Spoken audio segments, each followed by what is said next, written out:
Siapa yang minggu ini merasa terberkati? Yeay. Sekali lagi dong, siapa yang merasa terberkati? Yeay. Ya, kita mau mulai dulu. Jadi sebelum mulai kita bersatu dalam doa. Mari kita tundukkan kepala bersama. Ya Tuhan, terima kasih Tuhan karena pada minggu hari ini kami bisa berkumpul di sini semua untuk bertemu dengan-Mu ya Tuhan. Kami semua membawa beban kami masing-masing ya Tuhan, kelelahan kami, letih lesu kami semua ya Tuhan. Kami kesini untuk datang bertemu dan melepas semua beban kami kepada-Mu ya Tuhan.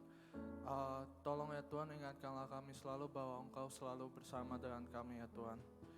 Ya Tuhan, jamah kami semua pada hari ini ya Tuhan, buka hati dan pikiran kami, semoga apa yang kami dapat pada hari ini bisa merubah hidup kami ya Tuhan, dan kami pulang tidak akan sama lagi ya Tuhan. Ya Tuhan, kami serahkan semua acara pada hari ini ke dalam tangan-Mu. Dalam nama-Mu kami sudah berdoa dan mengucap syukur. Haleluya, amin. Mari kita sembah Tuhan.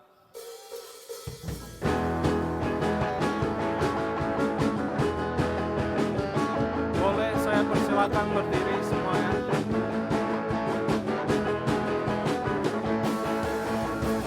Ketika dalam tekanan, ku akan bertepuk tangan, ku memilih untuk bernyanyi. Ku buang keluh kesahku, gantikan dengan pujian, ganti ratap dengan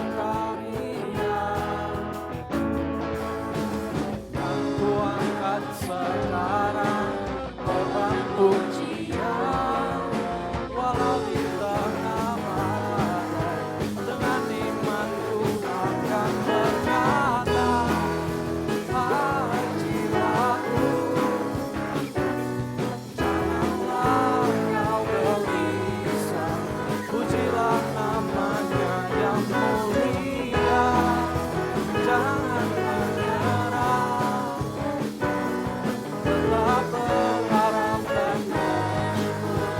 Yesus penolong yang sejati.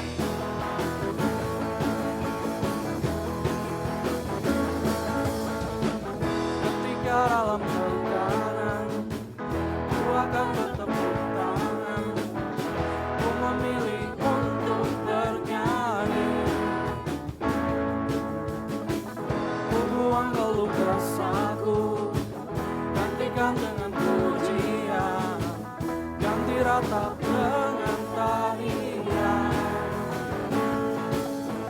Dan ku angkat sekarang korban pujian, walau di tengah badai, dengan imanku akan berkata, hai jiwaku,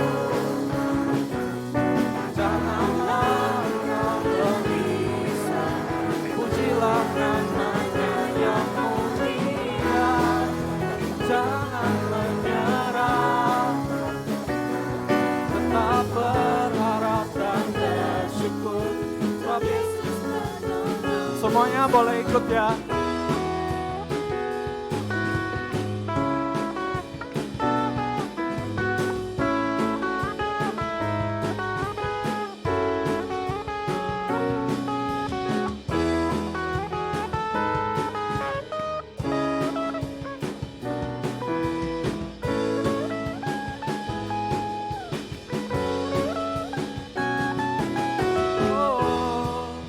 Hai jiwaku,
give a high five to the person next to you and say, God is good.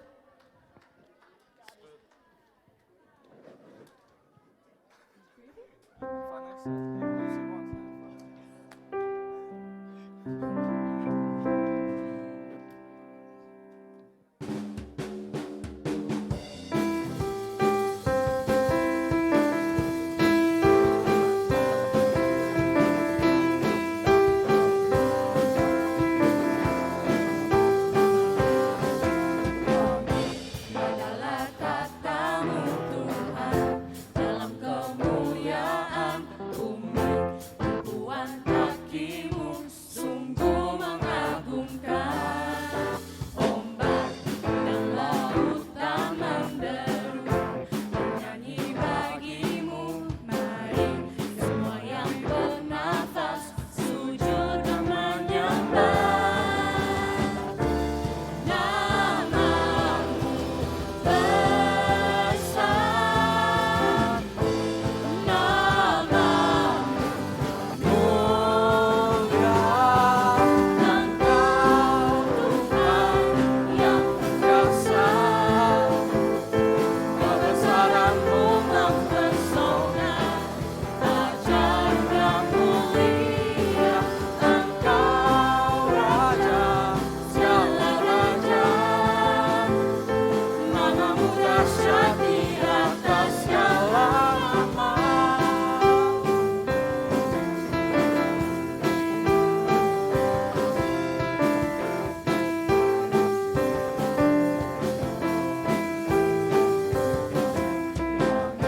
Adalah kata-Mu Tuhan, dalam kemuliaan bumi, tumpuan kaki-Mu sungguh mengagumkan. Ombak dan lautan menderu, bernyanyi bagi-Mu. Mari semua yang bernafas sujud dan menyembah. Nama-Mu besar, nama-Mu mulia. Engkau Tuhan yang perkasa, kebesaran-Mu mempesona, ajaib dan mulia. Engkau Raja segala raja, nama-Mu dahsyat di atas segala nama.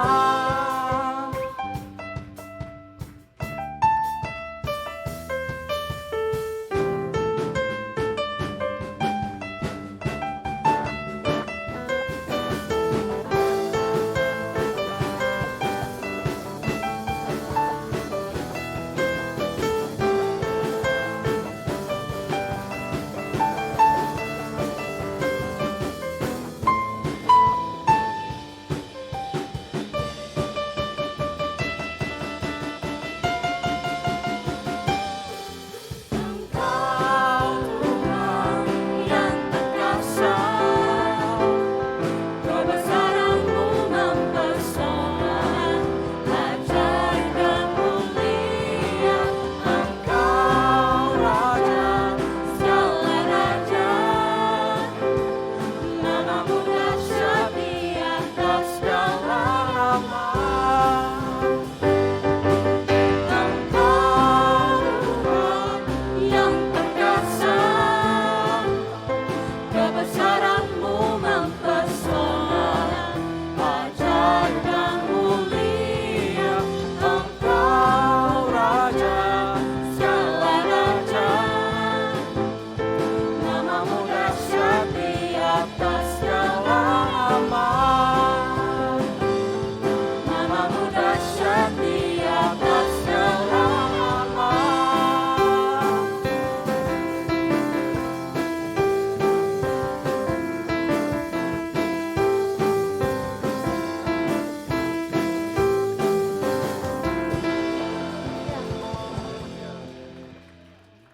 Everyone can take a seat. Hi guys, welcome to July. And in this month, we have some exciting news for you. So, here are the news for this week. Informasi persembahan, jemaat bisa memasukkan ke dalam kotak persembahan yang sudah disediakan oleh gereja. Juga bisa melalui transfer ke rekening gereja yang ada di layar. Untuk informasi lebih lanjut, kunjungi website www.ifgfwellington.org. Shalom IFGF Wellington, minggu ini kita akan mengadakan iCare di beberapa tempat. Untuk informasi lokasi dan waktu, silakan menghubungi iCare leader masing-masing.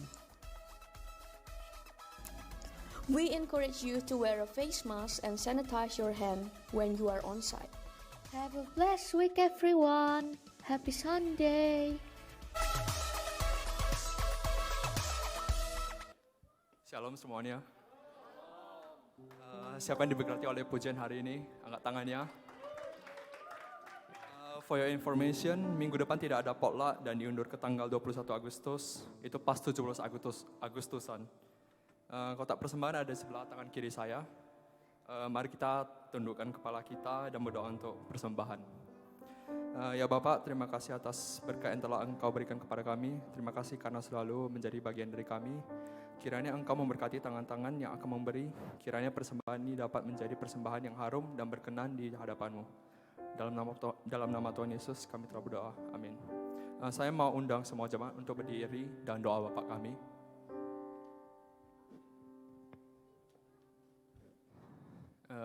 Ayo kita mulai. Bapa kami yang di surga, dikuduskanlah nama-Mu, datanglah kerajaan-Mu, jadilah kehendak-Mu di bumi seperti di surga. Berikanlah kami pada hari ini makan kami yang secukupnya, dan ampunilah kami atas kesalahan kami, seperti kami juga mengampuni orang yang bersalah kepada kami. Dan janganlah membawa kami ke dalam percobaan, dan lepaskanlah kami daripada yang jahat. Karena Engkaulah yang mempunyai kerajaan, dan kuasa, dan kemuliaan sampai selama-lamanya. Amin. Saya juga mau undang anak-anak dan guru Sunday School untuk maju ke depan.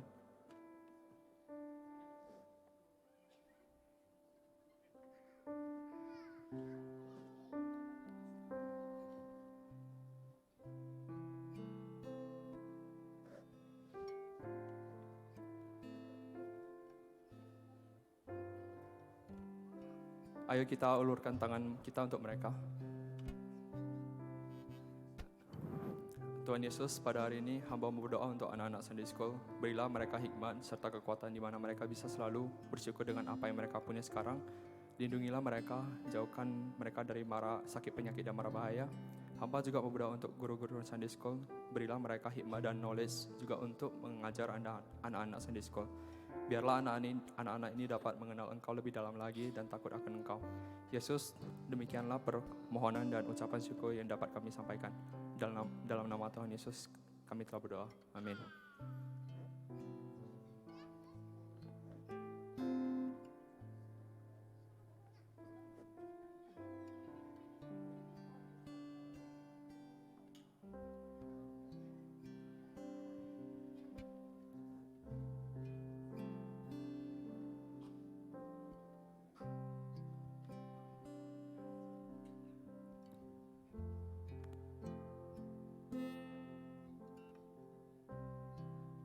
We want to prepare our hearts to worship Him.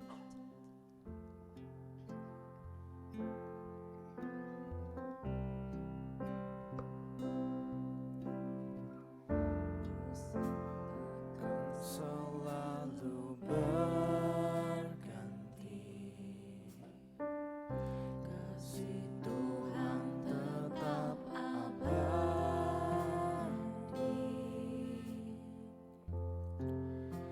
tak akan berubah sampai selamanya.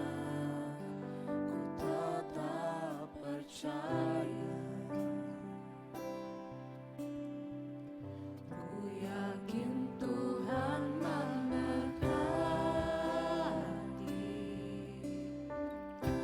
Ku yakin Tuhan melindungi.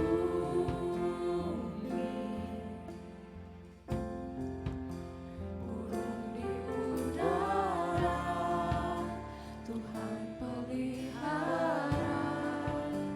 Ku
nyanyikan dari awal lagi.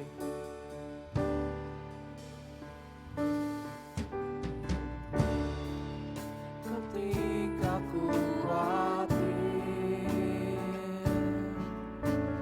kaluti hatiku,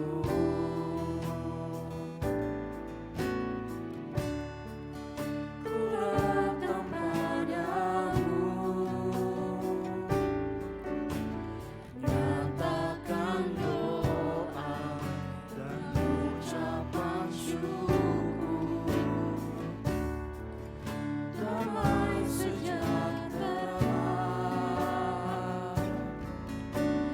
yang melampaui segala akal akan memelihara hati dan pikiranku dalam Kristus Yesus. Semua yang benar, semua yang mulia, semua yang adil dan suci, semua yang manis, yang sedap didengar, semua kebajikan yang patut dipuji. Pikirkan semua itu.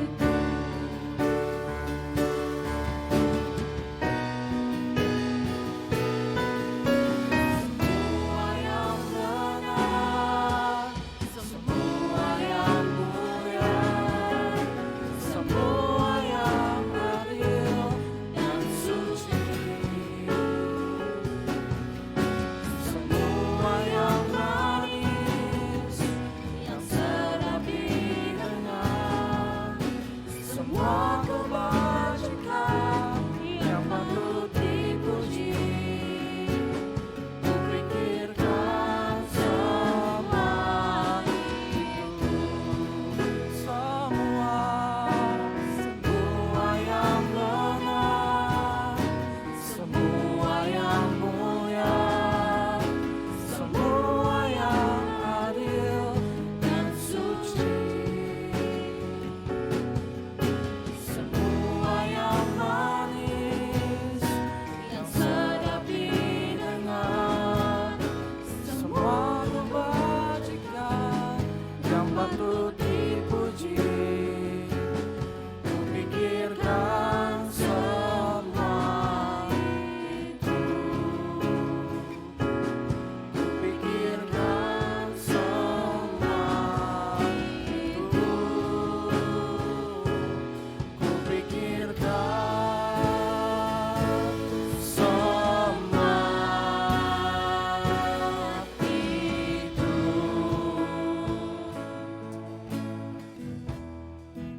Terima kasih ya Bapak atas kebaikan penyertaan bagi hidup kami semua. Terima kasih Kau buka kami semua di sini ya Tuhan.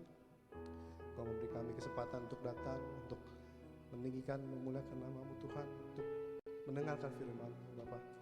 Kau pakai bibir lidah hati hamba, biarlah segala perkataan yang dikeluarkan, saya sharingkan Tuhan, semua berasal dari-Mu.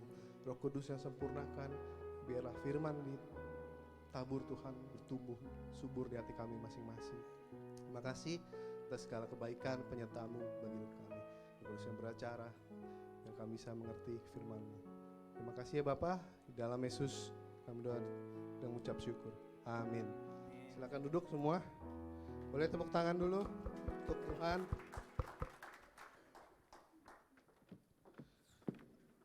Shalom. Gimana kabarnya? Welcome yang sudah sembuh semua, sehat? Sehat semua? Oke. Bulan ini kita masih berbicara tentang divine intervention. Yang semangat. Intervention. Divine intervention. Intervention itu sendiri artinya adalah the action of becoming intentionally involved in a difficult situation in order to improve or to prevent it to getting worse. Contoh, misalkan apa sih intervention itu? Di New Zealand sendiri, misalkan contohnya adalah seperti saat government, saat kita tahu yang mungkin awal bulan Maret atau bulan apa saat bensin lagi naik-naiknya, government mencoba intervensi dengan memotong tax fuel, benar? Membantu nggak? Dikit ya, iya saya juga rasa dikit sih. Tapi paling nggak membantu. Walaupun memang masih lebih mahal dibandingkan negara tetangga misalkan. Kita juga kalau kita berbicara tentang divine intervention, itu berarti adalah God yang intervensi. Contohnya banyak sekali di Alkitab kita bisa melihat bagaimana Tuhan melakukan intervensi. Salah satu contoh adalah saat Israel menyeberangi Laut Merah. Kalau kita ingat bahwa saat orang Israel keluar dari Mesir, dia mau melewati Laut Merah. Dan saat itu pun Tuhan menyuruh Musa untuk ituin tongkat supaya Laut Merah terbelah dua. Itu adalah sebuah intervensi Tuhan, bagaimana Tuhan menolong bangsa Israel. Dan saya pernah waktu saya lagi siapin ini, saya pernah baca bahwa peristiwa membelah Laut Merah itu, ada seorang saintis mencoba menjelaskan bagaimana hal itu bisa terjadi. Mungkin Yonatan bisa menjelaskan. Sebagai seorang saintis. Katanya orang saintis itu berpikir bahwa salah satu kenapa itu bisa terjadi, katanya ada tsunami, ada earthquake di dalam bumi yang menyebabkan tsunami. Kalau tsunami kan biasanya awal-awal tuh tiba-tiba surut ya. Tiba-tiba surut ini, lalu dan setelah itu baru datanglah bukan badai ombak yang tinggi sekali. Katanya saintis itu kemungkinan adalah hal itu yang terjadi. Tapi dia tidak bisa menjelaskan kenapa itu terjadi tepat pada waktunya. Mungkin aja emang secara fisik, secara alam gitu mungkin itu yang terjadi. Tapi kenapa bisa tepat pada waktu saat Israel untuk menyeberang, mereka tidak bisa menjelaskan. Buat kita itu adalah God intervention. Kita mungkin ya kita nggak usah terlalu mikir terlalu susah gitu. Apakah gimana bisa terjadi? Ya that's God intervention. Apalagi contohnya dalam karya penebusan juga itu adalah intervensi Tuhan. Tanpa Yesus mati di kayu salib untuk kita tidak bisa, dosa kita tidak bisa dihapus. Itu adalah intervensi Tuhan. Dalam hidup kita, saya percaya kita semua pasti pernah mengalami. Betul? Amin? Kita semua pernah mengalaminya. Mungkin kita nggak sadar, kita nggak aware, tapi Tuhan pasti banyak intervensi dalam hidup kita. Dia menolong kita dalam keadaan kita saat sulit. Hari ini saya mau sharingkan kita baca dari Kisah Para Rasul 12 ayat 1 sampai 16, sama yang seperti dengan minggu lalu. Kita baca bergantian ya, saya baca yang ganjil, kalian baca yang genap. 1, 2, 3. Kira-kira pada waktu itu Raja Herodes mulai bertindak dengan keras terhadap beberapa orang dari jemaat.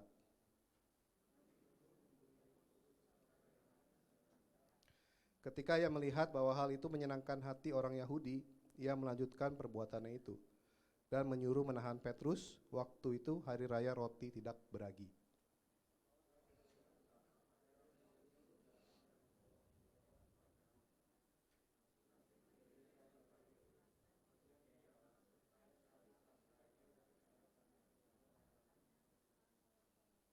Demikianlah Petrus ditahan di dalam penjara, tetapi jemaat dengan tekun mendoakannya kepada Allah.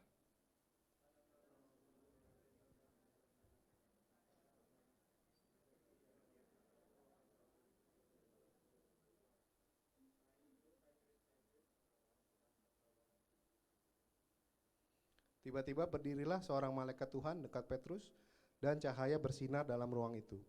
Malaikat itu menepuk Petrus untuk membangunkannya. Katanya, bangunlah segera, maka gugurlah rantai itu dari tangan Petrus.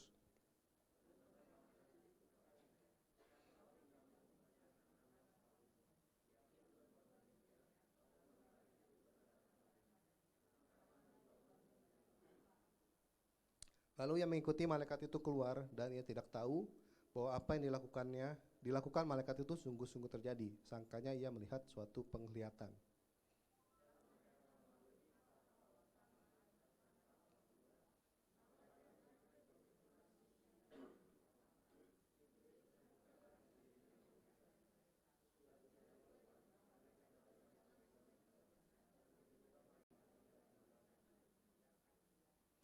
Dan setelah sadar akan dirinya, Petrus berkata, "Sekarang tahulah aku benar-benar bahwa Tuhan telah menyuruh malaikatnya dan menyelamatkan aku dari tangan Herodes dan dari segala sesuatu yang diharapkan orang Yahudi."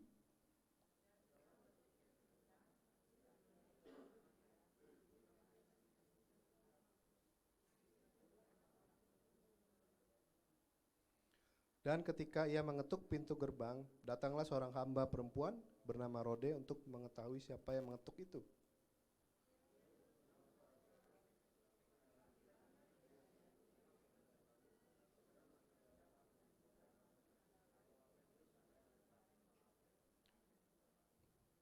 Kata mereka kepada perempuan itu, "Kau mengigau."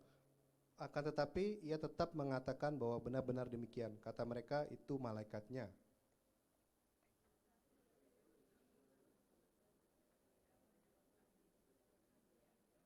Tercengang-cengang. Amin. Di kisah ini kita baca bagaimana Petrus ditangkap. Herodes itu rencananya untuk menyidang Petrus di depan banyak orang karena Herodes senang dipuji-puji disegani oleh orang Yahudi zaman itu. Makanya dia menyimpan, dia taruh Petrus di penjara, dia tunggu sampai setelah Paskah dia baru mau menyidang Petrus. Tapi yang terjadi adalah adanya divine intervention, God deliverance, bahwa Tuhan menyelamatkan Petrus dari penjara itu. Apa yang saya mau sharingkan dari kisah ini adalah ada beberapa hal. Yang pertama adalah comfort zone dengan tanda warning, dangers. Penjara itu harusnya membuat orang yang di dalam penjara itu jerak. Waktu itu Pastor Simon juga pernah kasih lihat video bagaimana tentang seorang mau keluar dari penjara, akhirnya mereka stay, mereka tidak mau. Harusnya ya orang yang sudah di penjara saat mereka keluar, mereka maunya keluar dan tidak kembali lagi. Tapi ada juga yang malah mau tetap di penjara. Ethel Brantford, salah satu guru yang mengajar di penjara di Amerika, saat dia mengajar dia terkejut karena salah satu muridnya berkata bahwa jika ia keluar dari penjara, maka dalam waktu 1 minggu ia akan melakukan kejahatan lagi supaya ia bisa kembali ke dalam penjara. Alasannya karena dia merasa sudah comfort di dalam penjara itu. Kebutuhan pokok, makanan, baju, tempat tidur, medical care, semua sudah didapatkan di penjara. Jadi dia merasa, ya ngapain lagi di luar penjara, enak di penjara. Tapi sebenarnya ada satu hal yang dia tidak punya, yaitu adalah kebebasan, freedom. Saya mencoba membandingkan penjara itu dengan situasi kita saat ini, masing-masing kita ya. Mungkin saya mencoba membandingkan dengan dosa kita. Terkadang karena kita berkutat dalam dosa yang sama terus-menerus, kita merasa bisa menjadi, anggaplah dosa itu penjara kita. Tapi terkadang karena kita terus-menerus berbuat dosa dalam hal yang sama, kita bisa menjadi comfort di dalam dosa itu, di dalam penjara itu. Kita sudah merasa enak dengan dosa kita, dengan penjara itu sendiri. Tapi benar, kita semua orang percaya kita masih bisa jatuh dalam dosa. Tapi yang penting adalah kita bagaimana untuk bangkit kembali bertobat. Tapi kadang-kadang dosa itu menjadi sebuah comfort zone buat kita. Kita nggak mau keluar lagi dari dosa itu. Mungkin contoh, kita tahu merokok itu tidak baik. pornografi, free sex, drugs, mabuk-mabukan itu nggak baik. Itu adalah, kita tahu itu adalah keinginan daging. Itu tidak, dan itu dosa. Tapi terkadang hal itu adalah mungkin membuat kita feel good at that moment, at particular moment saat dosa itu dilakukan. Dan setelah itu, setelah dosa itu kita selesai berdosa, kita perasaan feel good itu akan hilang. Biasanya dosa seperti itu. Dan biasanya saat kita sebagai orang percaya, setelah kita berdosa, kita selalu ada Roh Kudus yang mengingatkan kita. Benar ya? Ada something yang mengingatkan kita untuk apa yang kita lakukan itu salah dan kita berdosa. Tapi ada juga kadang-kadang mungkin karena sudah terlalu itu menjadi sebuah comfort zone, jadi mereka sudah tidak lagi feel guilty, tidak ada feel convicted dengan dosa itu. Jadi kita terlalu comfort, kita terlalu biasa aja, jadi menjadi menurut jadi dosa itu seperti just normal, it's like biasa aja gitu. Dosa itu menjadi sebuah comfort buat kita. Dikatakan di Yohanes 3 ayat 19, dan inilah hukuman itu, terang telah datang ke dalam dunia, tetapi manusia lebih menyukai kegelapan daripada terang, sebab perbuatan-perbuatan mereka jahat. Our problem is not that we don't have light, but that we love darkness. Ya mungkin ya itu, bukannya light itu nggak ada, terang itu sudah datang, kita sudah tahu. Tapi mungkin karena manusia itu lebih menyukai darkness dibandingkan terang. Ya mereka tetap melakukan dosa itu. Dosa itu memang terkadang bisa seringkali itu feels good saat dosa itu dilakukan. Makanya banyak orang yang melakukannya karena itu menyenangkan saat itu. Mereka tidak membenci, mereka malah mencintai the darkness. Terus apa yang kita harus lakukan sebagai orang Kristen? Dikatakan di Roma 12 ayat 9, let love be without hypocrisy, abhor what is evil, cling to what is good. Ada yang tahu abhor apa? Mungkin bahasa yang jarang kita dengar ya, abhor. Abhor itu dalam bahasa diartikan dalam bahasa di Greeknya adalah apostigeo, diartikan sebagai to hate, repulsion and desire for avoidance. Repulsion, sebagai contoh repulse itu apa sih? Kalian tahu magnet kan ya? Magnet itu kalau kutubnya sama, dia tarik-menarik atau tolak-menolak? Bukan tarik-menarik? Yakin ya? Iya, kalau kutubnya sama dia akan tolak-menolak. Kalau kutubnya sama, magnet itu kamu coba deketin terus. Apa yang terjadi adalah mereka akan saling menolak, saling menjauh. Tapi kalau kutubnya sama, mereka akan saling tarik-menarik.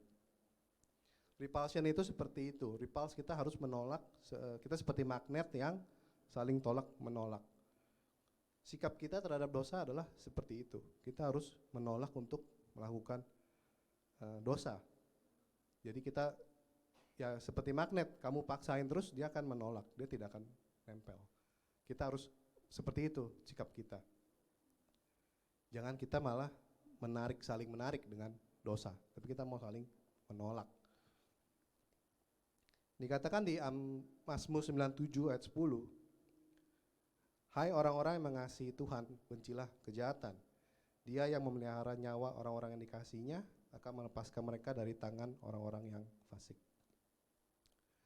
Jadi kita disuruh benci untuk kejahatan. Bencilah kejahatan, bencilah evil, bencilah dosa itu. Kalau namanya orang benci, di sini ada yang membenci nggak? Coba.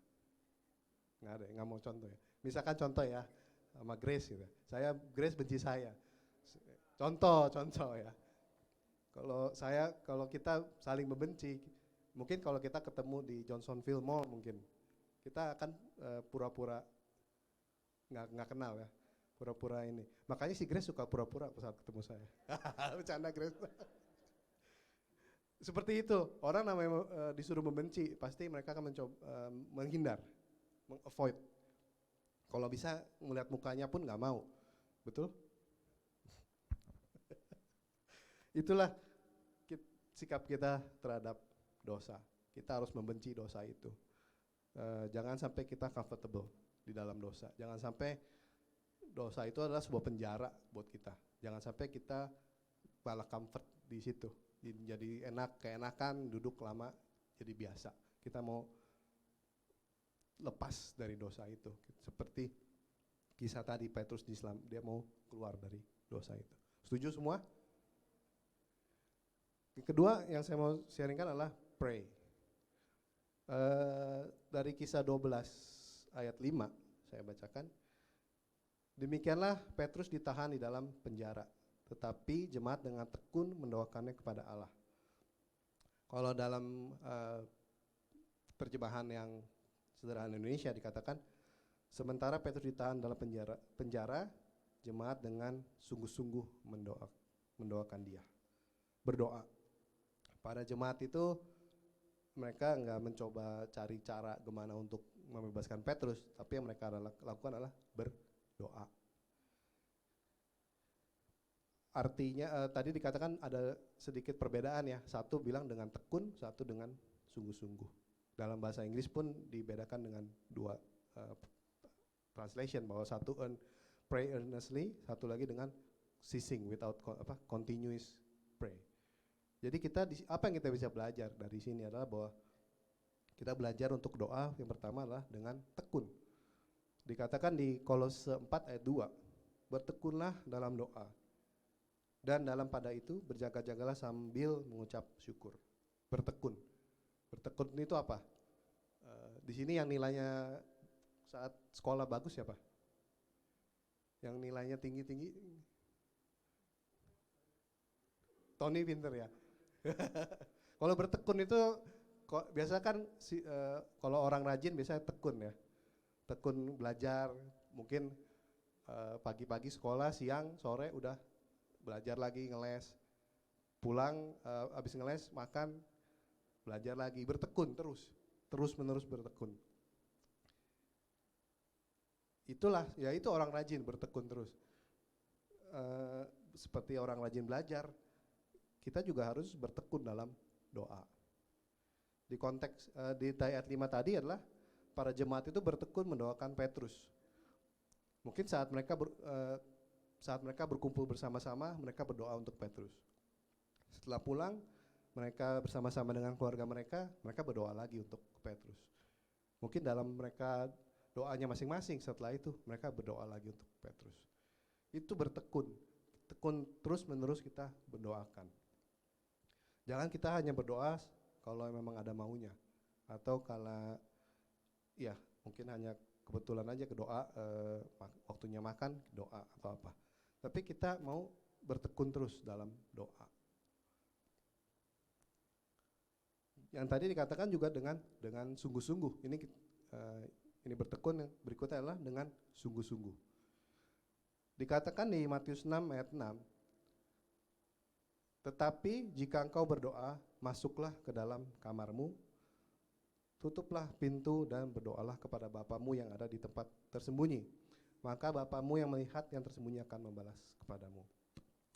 Bukan berarti, maksud saya bersungguh-sungguh itu bukan berarti kita berdoa harus di dalam kamar. Kita bisa berdoa di mana saja. Tapi yang kita bisa pelajari dengan bersungguh-sungguh ini adalah mungkin yang saya bisa sharingkan adalah bersungguh-sungguh bahwa dari hati kita juga saat kita berdoa. Dengan kita menutup pintu, misalkan masuk ke dalam kamar, kita bisa berdoa dengan fokus kepada Tuhan. Kita tidak ada gangguan, tidak ada gangguan, tidak ada distraction saat berdoa. Kita bisa memfokuskan hati kita, pikiran kita, roh kita kepada Tuhan. Itu bersungguh-sungguh. Kadang-kadang kita berdoa, kalau doa makan lah paling cepat biasanya, bener nggak? Karena apa? Lapar, iya. Kalau mau bersungguh-sungguh bisa lama, mungkin makannya nggak bisa makan. Ya, tapi tetap harus bersungguh-sungguh doanya. Maksudnya kita benar-benar harus bersungguh-sungguh dengan berdoa. Jangan kita berdoa itu sebagai rutinitas Atau bahkan kita berdoa sebagai doa hafalan. Kayak contoh tadi mungkin doa Bapa kami, kita hanya doa hafalan. Itu mungkin dari sekolah belajar doa Bapa kami sampai sekarang. Tapi kita harus benar-benar bersungguh-sungguh doa, bukan sebagai hafalan, bukan sebagai doa itu bukan mantra juga, tapi itu benar berbicara dengan Tuhan, bersungguh-sungguh. Kita berdoa dengan pikiran, hati, dan roh kita. Bukan hanya dengan mulut kita saja, tapi seluruh diri kita. Sungguh-sungguh juga selain itu, kalau kita baca di Kisah 13 sampai 16 ini, saya akan bacakan. Dan ketika ia mengetuk pintu gerbang, datanglah seorang hamba perempuan bernama Rode untuk mengetahui siapa yang mengetuk itu. Ia terus mengenal suara Petrus, tetapi karena girangnya ia tidak membuka pintu gerbang itu dan segera masuk ke dalam untuk memberitahukan bahwa Petrus ada di depan pintu gerbang. Kata mereka kepada perempuan itu, engkau mengigau. Akan tetapi ia tetap mengatakan bahwa benar-benar demikian, kata mereka itu malaikatnya. Tetapi Petrus terus-menerus mengetuk, dan ketika mereka membuka pintu dan melihat dia, mereka tercengang-cengang. Sebenarnya kita tahu tadi di ayat atasnya adalah para jemaat itu berdoa dengan tekun atau dengan sungguh-sungguh. Tapi kalau melihat kita dari ayat ini, apa yang kita bisa belajar? Mereka mungkin berdoa dengan ekspektasi rendah. Kenapa? Karena saat Petrus datang di sini, saat yang hambanya namanya Rode itu memberitahukan ada Petrus, para jemaat berkata malah engkau mengigau. Kalau dalam bahasa terjemahan TSI Saudara Indonesia dikatakan jemaat itu ngomong ke Rode, kamu gila. Artinya mereka tuh tidak expect, kayaknya maksudnya ya kasarnya, kayaknya nggak mungkin deh si Petrus bisa ngetok-ngetok itu. Petrus bukan di penjara, walaupun mereka udah berdoa loh. Mereka berdoa tekun dan sungguh-sungguh. Tapi mereka menurut saya ekspektasinya mungkin nggak setinggi itu. Mereka set ekspektasinya rendah. Kita nggak mau seperti itu ya. Kita mau berdoa sungguh-sungguh dengan ekspektasi yang tinggi. Bahwa kita mau berdoa, bahwa kita juga mau yakin bahwa Tuhan bisa menjawab doa kita. Jangan seperti kisah ini, malah ada Petrus, malah dia kayak menyangkal bahwa ini kayaknya nggak mungkin Petrus. Kita mau berbeda, kita mau belajar dari kisah ini bahwa kita berdoa, kita set ekspektasi yang tinggi. Jangan kita set ekspektasi yang rendah. Tuhan itu bukan Tuhan dengan ekspektasi rendah. Kita yakin bahwa Tuhan mampu menjawab doa kita. Menjawab doa kita. Ngetes. Kita bisa, Tuhan bisa give us deliverance. Apapun penjara kita, apapun situasi kita, kita berdoa dengan keyakinan bahwa Tuhan mampu. Kemarin di Men's Care juga kita bicara satu ayat bahwa mintalah apapun Tuhan akan berikan, tapi according His will. Kita harus ngerti juga itu bahwa bukannya jangan kita dengan ayat dengar ini tiba-tiba kita ngelihat mobil di luar doa terus ya. Tapi dikatakan according His will. Bukan willnya kita. Tapi tetap saat kita berdoa dengan penuh keyakinan, sungguh-sungguh. Sungguh-sungguh itu dengan penuh iman juga. Jangan kita hanya berdoa tapi berharap enggak, Tuhan kayaknya nggak mungkin gitu. Di Yakobus 5 ayat 16 dikatakan, karena itu hendaklah kamu saling mengaku dosamu dan saling mendoakan supaya kamu sembuh. Doa orang yang benar bila dengan yakin doakan sangat besar kuasanya. Amin. Doa is a powerful weapon. Tapi dikatakan doa orang yang benar. Doa orang benar itu kuat kuasanya. Sangat besar kuasanya. Jadi kita belajar bahwa di saat lemah, saat kita dalam keadaan situasi yang gak enak, kita ingat kita selalu berdoa dengan tekun, sungguh-sungguh dan beriman bahwa Tuhan itu mampu menjawab doa kita. Doa orang benar. Kita juga harus menjadi orang yang benar. Mungkin itu salah satu key-nya ya, bahwa doa orang benar. Dan according His will, bukan our will. Juga dikatakan di Proverb 15 ayat 29 dikatakan, "The Lord is far from the wicked, but he hears the prayer of the righteous." Dia mendengar doa-doa orang benar. Oke, poin yang terakhir yang saya mau sharing kan adalah follow through. Follow through itu adalah the action of completing something. Sebagai contoh ilustrasi follow through itu seperti apa? Kalau kalian orang nendang bola, itu ada kurang lebih stepnya cara menendang bola yang benar. Dan di step terakhir ada yang namanya follow through. Jadi saat bola sudah ditendang, kena kaki kita, saat bola sudah keluar dari kaki kita harus melakukan gerakan follow through. Artinya adalah kita mengayun terus ke depan, dan tangan kanan pun tetap mengayun ke depan. Jangan kita tiba-tiba udah kena terus kita stop. Karena kalau kita tiba-tiba stop, bola itu mungkin tidak bisa sekencang yang kita harapkan. Atau mungkin arahnya bisa melencong. Kita harus follow through. Ada gerakan supaya untuk complete kita ada action of completing something. Kita harus melakukannya juga. Nah, di kisah 12 ini juga Petrus melakukan follow through. Saya bacakan di ayat 7 sampai 10. Tiba-tiba berdirilah seorang malaikat Tuhan dekat Petrus, dan cahaya bersinar dalam ruang itu. Malaikat itu menepuk Petrus untuk membangunkannya, katanya, "Bangunlah segera." Maka gugurlah rantai itu dari tangan Petrus.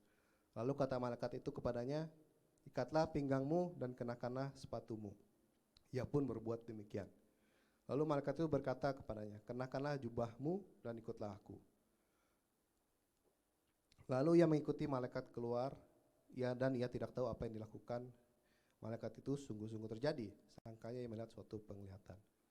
Setelah mereka semua melalui tempat kawal pertama dan tempat kawal kedua, sampailah mereka ke pintu gerbang besi yang menuju kota. Pintu itu terbuka dengan sendirinya bagi mereka. Sesudah tiba di luar, mereka berjalan sampai ke ujung jalan, dan tiba-tiba malaikat itu meninggalkan dia. Jadi saat malaikat Tuhan berdiri dekat Petrus, dia menyuruh Petrus untuk siap-siap, untuk pakai bajunya, untuk ikat jubah, pakai sepatu, untuk lalu suruh berjalan. Petrus harus melakukan bagiannya dia, benar ya. Dia harus follow through apa yang Tuhan sudah berikan. Malaikatnya sudah memberi dia kebebasan, rantainya dicopot, pintu gerbang dibuka. Tugas Petrus untuk berjalan melewatinya. Kalau kita mungkin berandai kita dalam posisi Petrus, saat tangan kita dibuka, Tuhan sudah melepas rantai kita. Kita disuruh pakai jubah untuk keluar. Kita mungkin saat kita melihat pintu gerbang kebuka, pertama kita berani keluar. Tapi kan di sini ditulis ada 4 penjaga lagi. Kita sebenarnya nggak tahu. Petrus juga nggak tahu apa keadaan penjaga itu. Mungkin penjaga itu berdiri di depan tempat kawal, atau mungkin penjaga itu lagi ngapain. Petrus nggak tahu. Tapi apa yang harus Petrus lakukan adalah dia melakukan bagiannya, actionnya. Dia harus menyelesaikan karya keselamatan dari Tuhan itu. Bagaimana malaikat sudah memutuskan rantai, Petrus harus berjalan melewati semuanya itu. Petrus harus menyelesaikan. Kalau Petrus diam dan dia berbalik, atau diam di penjara atau balik ke penjara, ya Petrus tidak akan bisa menyelesaikan, tidak akan bisa bebas dari penjara itu. Kita semua harus melakukan our part. Jadi jangan berpikir kita hanya berdoa, tapi tidak melakukan apapun. Kita tidak melakukan bagian kita. Kalau ada yang pernah tahu namanya ini ora et labora, waktu itu Tony pernah ngomong juga ya, ora et labora. Kalian tahu ora et labora itu dengarnya dari mana? Sekolah ya biasanya ya. Sebenarnya itu adalah ora et labora ini ada yang slogannya dikatakan oleh Saint Benedict pada tahun 500-an. Dia itu adalah saat itu dia berkata ora et labora itu dalam slogan di monasteri. Dia berkata juga, idleness is the enemy of soul. Bahwa ya kalau orang malas, istilahnya is the enemy of soul. Kenapa dia bisa bilang ora et labora? Walaupun dia kita pikir mereka adalah di monasteri, mereka adalah monks. Apa sih monks itu apa ya? Kayak dia pendeta-pendeta pastor di monasteri. Sebenarnya hidup mereka adalah karena mereka benar-benar memisahkan diri, dia menjadi hidup untuk di monasteri, untuk berdoa, untuk apa. Tapi mereka tetap slogannya adalah ora et labora. Mereka bukan hanya berdoa aja, tapi mereka juga bekerja. Jadi jangan pikir mereka hanya diem berdoa, makan, tidur, doa. Mereka nggak seperti itu. Makanya ada slogan ini, ora et labora, berdoa dan bekerja. Dan sampai sekarang dipakai slogan ini kebanyakan di sekolah Katolik sebagai ora et labora. Mungkin saya minta untuk tim Praise Musik untuk siap-siap. Mungkin kita dalam deliverance Tuhan, karya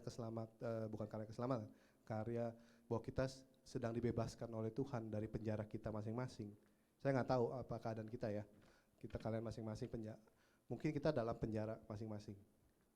Ada dalam dosa masing-masing, ada dalam kesusahan, kesulitan kita masing-masing.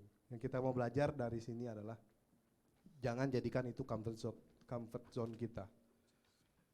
Kita mau bebas dari penjara itu. Kita berdoa terus-menerus, sungguh-sungguh, dan kita juga harus follow through dari apa yang kita doakan. Jangan kita hanya berdiam diri. Kalau penjara kita saat ini adalah dosa, kita harus benci dosa itu. Kita minta pada Tuhan untuk bantu kita supaya kita rantainya dilepas, diputus. Tapi juga kita harus melangkah keluar dari penjara itu, keluar dari dosa itu, melangkah. Jangan kita berdiam di dalam penjara kita terus-menerus. Kita juga harus seperti ora et labora, kita harus work, pray and work. Jangan saatnya nanti Tuhan sudah mengirim malaikat atau Tuhan sudah melepaskan kita dari penjara, malah kita tidak mau keluar.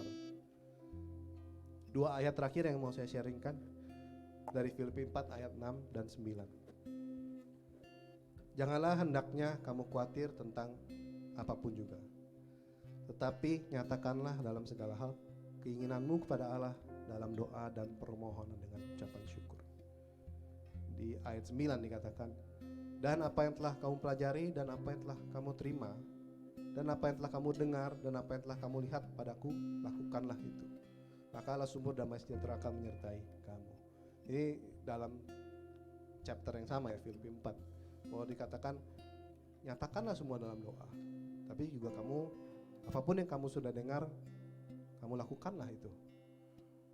Jadi tidak cukup doa dan tidak cukup melakukan, tapi harus dua-duanya. Kita berdoa melakukannya. Jangan sampai penjara kita saat ini menjadi sebuah comfort. Kita mau lepas, tapi kita doa dan melakukan. Jangan berdiam diri.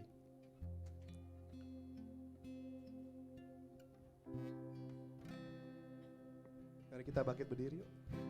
Kita mau ngisi.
terjadi tanpa seizin-Mu ya Tuhan.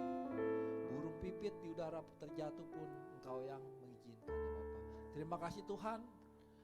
Kami pada hari ini telah selesai dengan tema kami Divine Intervention ya Tuhan. Ajar kami terus ya Tuhan, bahwa semuanya adalah semua rancangan yang terbaik ya Tuhan, yang telah Kau berikan kepada kami ya Tuhan, adalah untuk kebaikan kami semua ya Tuhan. Untuk semua yang terpanggil ya Tuhan menurut rencana-Mu ya Tuhan. Ajar kami terus ya Tuhan untuk percaya ya Tuhan, terus melangkah step by step ya Tuhan, untuk terus ya Tuhan untuk bisa ikut Engkau ya Tuhan sampai Engkau datang lagi ya Tuhan yang kedua kali ya Tuhan. Kami berdoa ya Tuhan, ajar kami ya Bapa, bukan cuma hanya berdoa terus ya Tuhan, tapi tanpa melakukan ya Tuhan. Kami juga mau ya Tuhan untuk bisa berdoa dan juga melakukan ya Tuhan. Seperti tadi sharing bahwa ora et labora ya Tuhan, kita harus berserah ya Tuhan. Kita bukan cuma menyerah ya Tuhan, tapi kita berserah dan juga terus untuk berharap akan Engkau ya Tuhan. Terima kasih Bapak, kami mengucap syukur ya Tuhan. Mari kita terima berkat daripada Tuhan. Jika pada hari Engkau telah mendengar firman yang disampaikan pada hari ini dan dengan setia melakukan apa yang telah disampaikan, maka Tuhan akan mengangkat Engkau mengatasi segala bangsa di bumi. Diberkatilah Engkau pada waktu masuk dan diberkatilah Engkau pada waktu keluar. Tuhan akan memerintahkan berkat ke atasmu, yakni di atas lumbungmu dalam segala studimu, segala usahamu dan segala pekerjaanmu. Engkau akan selalu menjadi kepala dan bukan ekor. Engkau akan selalu naik dan bukan turun, dan apapun yang kau kerjakan selalu berhasil. Diberkatilah keluargamu serta hubunganmu dengan mereka. Rumahmu selalu dipenuhi dengan sukacita, kekudusan, iman, pengharapan dan kasih. Kuasa Roh Kudus akan menyertai engkau sekarang dan sampai selama-lamanya. Terima kasih Bapak, kami mengucap syukur Tuhan untuk hari ini. Kami masih Engkau yang berikan kesehatan kepada kami semua ya Tuhan. Kami mengucap syukur ya Tuhan untuk kota Wellington ini ya Tuhan, juga untuk negara New Zealand ya Tuhan. Kau yang terus jaga dan pelihara ya Tuhan. Biarlah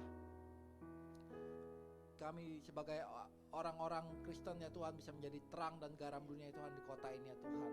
Kau yang terus ya Tuhan yang pakai pemerintahan ini ya Tuhan, berikan hikmat kepada orang-orang pemerintahan ya Tuhan, dari paling atas sampai bawah ya Tuhan. Biarlah mereka setiap pengambilan keputusannya Tuhan, Kau yang terus ya Tuhan berikan hikmat-Mu ya Bapa. Terima kasih Tuhan, kami berdoa juga untuk negara kami ini di Indonesia ya Tuhan. Kau yang terus yang pakai ya Tuhan, Bapak Presiden Jokowi dan juga pemerintah dari atas sampai bawah ya Tuhan. Biarlah mereka terus ya bisa memberikan yang terbaik ya Tuhan untuk negara ini ya Tuhan.